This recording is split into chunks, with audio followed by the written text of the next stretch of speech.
Well, the latest services data just out this morning, as we were talking about, seeing slowing last month in those services numbers to some extent, and still seeing a little bit of persistence in pricing, which is interesting here. 52.7 was the read from the Institute for Supply Management. That was down 1.2 points. So still expanding here, but expanding at a slower pace. And also the measure of employment at service providers showed there was not much hiring during the month. Interesting there. Let's talk about the bigger economic picture right now with Ludovic Subran, who is Allianz chief economist. Ludovic, good to see you. So looking at this services data is actually quite interesting because, you know, we keep talking about sort of anecdotally how big services is right now, travel, activities, concerts, etc. Does this show that, you know, maybe that momentum can't last forever? Well, I think one thing is sure is that the excess savings that most American families have accrued during COVID for not traveling, not going on vacation, not going out, is actually coming to an end as early as this September. So right in the back to schools time. So I think that's a little bit what you start seeing in the services sector compared to what we saw in the ISM manufacturing, which was very good, which is all about, you know, labor hoarding and the IRA and the CHIPS Act and everything that has been happening to reindustrialize America at a very fast speed, the so-called Bidenomics. So services, you know, you can't defy gravity for long because it's leisure spending. And we start seeing that, you know, the real disposable income of Americans is being indented by the still quite high inflation and the beginning of the monetary transmission into the cost of debt, you know, cost of mortgage and so forth into their disposable income. Well, as you wrote in a recent note, you asked if we are seeing so-called immaculate disinflation. That is, will we continue to see that trajectory of inflation moderating without the economy tumbling into a recession? Do you think we will? Is that what it's, I mean, that's what it's looked like kind of so far. Yeah, it's super interesting to see, you know, how, for example, there was this big discussion of whether the Fed at all is responsible for part, at least, of the disinflation. We do believe that the Fed is actually contributing to half of the disinflation. So it's not that immaculate. It's not that coincidental. The other part is really supply chain disruptions coming to an end. It's really the softening of the momentum.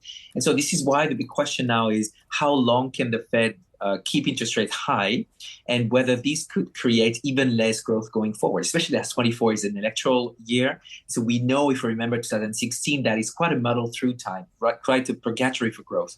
So the question here is whether this suffices to bring inflation down to 2% year on year, you know, by the middle of next year, for example. I tend to think it could actually, because the growth momentum is really going to that direction, and all the other international pressures are coming to an end. Do you think the Fed will raise again in September, or do you think it's going to be patient here and see if all of this is making its way through the system?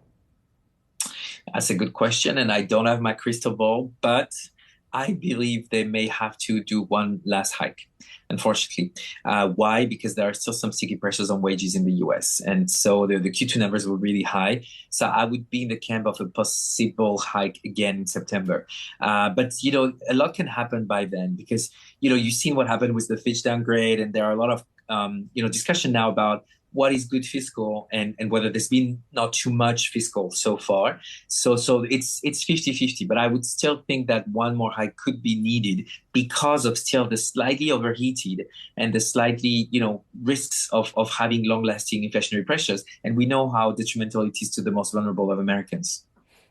In a recent note, and I want to ask you about global economies, and in particular European economies, because of course you're a global economist, and you were out with a note recently looking at the U.S. GDP situation, which has been quite resilient, and the European situation, which has been less so. What does the trajectory look like there as we go through the next 6 to 12 months? Well, going back to my fiscal stimulus point, you know, what is fascinating is that the countries in Europe that have been plunged into recession, like Germany, are entirely due of an effort to consolidate spending. Whereas in the US, you know, there is this, you know, prolonged, you know, cloud nine period with the debt ceiling. And so somehow there is a recession avoiding syndrome by spending more money. And so this is really one of the major differences we see between the US and Europe now is, of course, we don't have the same reasons to worry. I would say in Europe, we still have this energy Damocles' sword and the risk of having much more trouble, you know, as we don't have necessarily the right sources of energy. But I would say the manufacturing sector is adapting fast. We're all affected also by, I would say, a sluggish, Chinese demand. But the big issue is both the US and Europe have been fueling a lot of the growth of the past, I would say, 3 quarters from very profligate fiscal. And Europe is a bit more anal when it comes to reducing fiscal spending, just because we have a set of rules that have been changing, but they are still there. Whereas America seems to be a bit on the way to elections again, less, concerned about those rules. And so I think that's a major ingredient of growth that is different. And that's why we are actually tiptoeing with recession all for the past, couple of quarters in Europe, whereas America is still, surfing on a soft momentum-ish type of situation. So far, not being anal, we're like not having any limits at all, really. Not really, whether it's whichever party the administration is, they've thrown a lot of money at it. Do you agree with Fitch that that is a problem? And if it is a problem, people have been saying it's a problem for a long time, and it hasn't yet been. What would cause it to finally be a problem? Look, I think as long as people believe that the U.S. Treasury is doing their job, of course, the past, few months have been a bit weird with this idea of, the Republican Party even calling for an organized default, right? That is the ultimate, threat. But I think every saver sees that the U.S. Treasury is a safe asset. And so I don't believe in a big Armageddon when it comes to the trustworthiness of the U.S. government. And so that's a little bit why there is no reason to consolidate for the sake of consolidating. And we've been through that in Europe with the austerity crisis of 2012, and we've been paying the high price for that. One of the issues is, of course, the cost effectiveness of some of the spending. One of the other issues is also how much more, industrial policy can be funded by the public money without asking really about the direct effect on growth and private sector crowding in effect. I think one of the questions now is that there's been a lot of money out of the door. There continues to be quite a lot. I mean, the IRA is $500 billion over 10 years. That's a lot of money, and a lot of companies are banking on this. Is it the right use of taxpayers' money in America? That's really the question one should ask. So it's all about the quality of the spending and the crowding in effect from the private sector.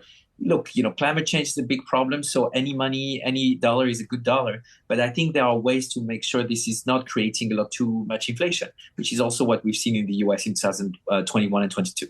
Yeah, most definitely. And I think the execution of all of that deployment is going to be really fascinating as it is given out. Ludovic, thank you so much. Good to see you. Ludovic Subran is Allianz chief economist. Thank you.